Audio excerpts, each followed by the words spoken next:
Good morning, everyone. How are you? I hope you all are fit and fine.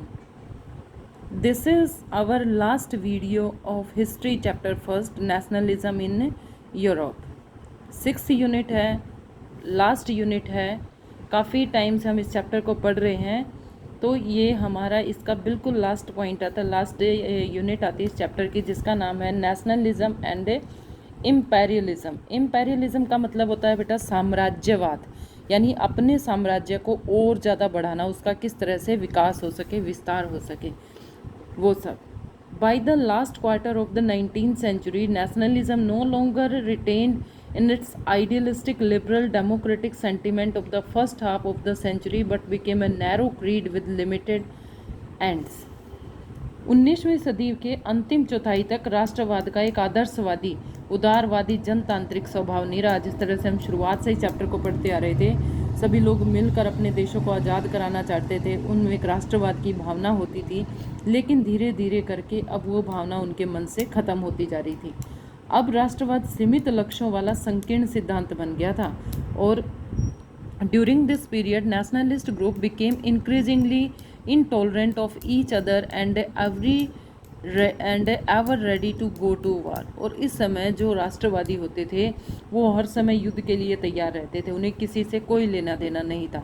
The major European powers in turn manipulated the nationalist aspirations to the subject peoples to Europe in Europe to further their own imperialism.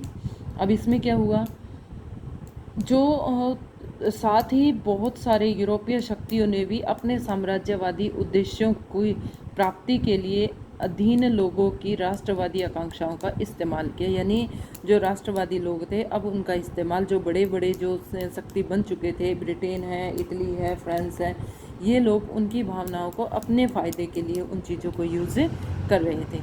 अब ऐसा ही एक आता है, यहाँ पर हम किस क्षेत्र के बारे में पढ़ेंगे, द बाल्कन्स के बारे में पढ़ेंगे. बाल्कन्स. अब ये बाल्कन्स कौन थे, ये बहुत ही इम्पोर्टेंट हमारा पॉइंट है, इसको आपने बड़े ध्यान से समझना है. इसको मैं आप एक स्टोरी टाइप में बताती हूँ ताकि आपको अच्छे से ये याद हो जाएगा. ये बाल्कन कौन थे. The most serious source of nationalist tension in Europe after 1871 was the area called the Balkans. 1871 के बाद यूरोप में अगर कोई ऐसा एरिया था जिस पर हमेशा टेंशन बनी रहती थी, वो था बाल्कन का area. The Balkans was a region of a geographical and ethnic variation comprising modern day Romania. यानी इस जो बाल्कन क्षेत्र था उसमें अलग अलग भौगोलिक और जातीय भिन्नताएं थी. जोग्राफिकल और एथनिक, जोग्राफिकल जो उसकी कंडीशन थी वो भी अलग अलग थी, एथनिक स्थिति भी उनकी अलग अलग थी. उनमें कौन कौन से ऐसे देश आते थे, Romania, Bulgaria, Albania, Greece, Macedonia, Croatia, Bosnia Herzegovina, Slovenia, इस तरह के जो अलग अलग देश थे वो इसमें आते थे, नोन एज स्लाव. और इन सबको क्या कहकर पुकारा जाता था, नोन एज द स्लाव्स. पूछा जाता है कि बाल्कन्स को आमतौर पर क्या कह के पुकारा जाता था, वो था Slavs. A large part of the Balkans was under the control of Ottoman Empire. ये भी बार बार पूछ लिया जाता है कि जो लार्ज पार्ट था ओटोमन एम्पायर का, वो किसके अंडर में था, कौन से साम्राज्य के अंडर में था, तो वो था ओटोमन एम्पायर के अंडर में. The spread of the idea of romantic nationalism in Balkans together with the disintegration of the Ottoman Empire made this region very explosive. अब इस रीजन में क्या हुआ था कि इस रीजन में बार बार क्या हो रहा था कि जो रोमांटिसिज्म था ओटोमन साम्राज्य के अंतर तो था ही, बाल्कन में रूमानी राष्ट्रवाद के विचारों के फैलने और ओटोमन साम्राज्य के विघटन की स्थिति काफ़ी विस्फोटक हो गई थी. यानी अब लोग इस साम्राज्य के अंतर में रहना नहीं चाहते थे. Although the 19th century the Ottoman Empire had sought to strengthen itself. और 19th सेंचुरी में बाल्कन एम्पायर ने अपने आप को स्ट्रेंथ कर लिया through modernisation and internal reforms, but they are very little success. लेकिन वो सक्सेस नहीं हो पाए. One by one its European subject nationalist broke away from its control and declared independence. धीरे धीरे करके उससे बहुत सारी यूरोपीय राष्ट्रवाद उसके चंगुल से निकलकर स्वतंत्रता की घोषणा करने लगी. अब लोग इस ओटोमन एम्पायर के अंडर में रहना नहीं चाहते थे. The Balkans peoples, based on the claims for independence, for political right on nationality, and use history to prove that they had once been independent but has subsequently been subjugated by foreign powers. अब इन लोगों ने ये भी बताया कि कभी वो भी आज़ाद होते थे, उनका जो इतिहास है वो हमें ये बताता है कि वो कभी किसी के कंट्रोल में नहीं थे।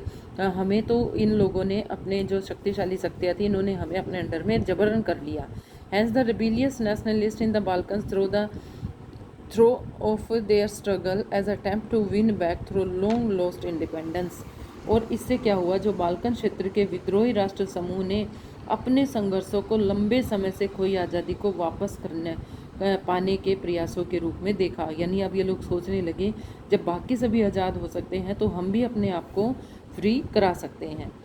As the different Salvian nationalists struggled to define their identity and independence, the Balkans area became an area of intense conflict. जैसे जैसे विभिन्न सलाह राष्ट्रीय समूहों ने अपनी पहचान और स्वतंत्रता की परिभाषा तय करने की कोशिश की, बाल्कन गहरे टकराव का क्षेत्र बन गया। यानी अब जो ये स्लाव थे, यहाँ पर अलग अलग स्लेविक लोग रहते थे, ये अपने आप को आज़ाद कराने की सोचने लगे। यानी जो शक्तिशाली होता जाता वो इस स्लेविक से यानी बाल्कन से अलग हो जाता, द बाल्कन एरिया, और इस तरह से काफ़ी कॉन्फ्लिक्ट का एरिया बन गया। अब जो बाल्कन एरिया थे, the Balkan states were fiercely jealous of each other and each hoped to gain more territory to expense of the others. अब ये लोग आपस में ही एक दूसरे से काफ़ी जलते थे और अपने क्षेत्र को बढ़ाना चाहते थे। Matters were further complicated because the Balkans also became the sense of big power rivalry. और जब आपस में लोग लड़ते हैं तो तीसरी चीज़ें होती है वो फ़ायदा उठा लेती है। तो यहाँ पर जो बड़ी शक्तियाँ थी उनका ध्यान भी बाल्कन्स की तरफ था, वो भी उस पर अपना कब्जा करना चाहते थे। During this period this was intense rivalry among the European powers over trade and colonies as well as the naval of military might. These rivalries were very evident in the way of Balkan problem unfolded. Each power, Russia, Germany, England, Austro-Hungary, were kept to countering the hold of the powers. अब ये जो देश थे ये पूरी तरह से जो बाल्कन क्षेत्र था उस पर अपना कब्जा करना चाहते थे। Over the Balkans and extending its own control over the area. This led to a series of war region of the finally of the First World War. और इन्हीं के कारण, इसी रीज़न के कारण ये प्रथम विश्व युद्ध की स्थिति बनी। यानी कब हुआ फर्स्ट वर्ल्ड वॉर? 1914 में। Nationalism assigned with imperialism led Europe to disaster in 1914, but meanwhile many countries in the world which had been colonized by the European powers in the 19th century began and oppose imperial domination. अब imperialism की भावना जब लोगों के मन में या किसी देश के मन में बढ़ती है तो उसको काफ़ी नुकसान होता है। और 1914 में जो फर्स्ट वर्ल्ड वॉर था इसी का कारण था। और उसी समय हमारे देश में भी, इंडिया में भी अंग्रेज़ों का कब्जा था। तो जो देश के इम्पेरियल डोमिनेशन था, जहाँ पर अंग्रेज़ों ने अपना कब्जा कर रखा था, वो सभी देशों में रिवोल्ट शुरू हो गई। The anti-imperial movements that developed everywhere were nationalist in the sense of that all are struggle to form independent nation state and were inspired by the sense of collective national unity forced to confederation with imperialism. European ideas of nationalism were now here replicated and the people everywhere developed their own specific variety of nationalism. यानी सभी लोगों ने, जितने भी देश European under के control में थे, वो सभी अपने आप को आज़ाद कराने की सोचने लगे।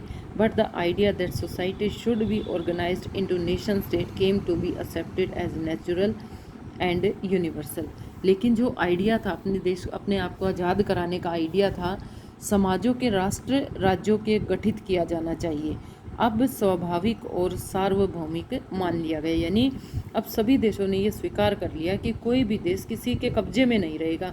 सभी देशों को जो लोग देश कब्जे में कर बैठे हैं उनको वहाँ से निकलना होगा और हर एक देश को स्वतंत्रता प्रदान करनी होगी। This is all about this chapter. I hope this chapter is clear to you. If any problem is there you can ask me.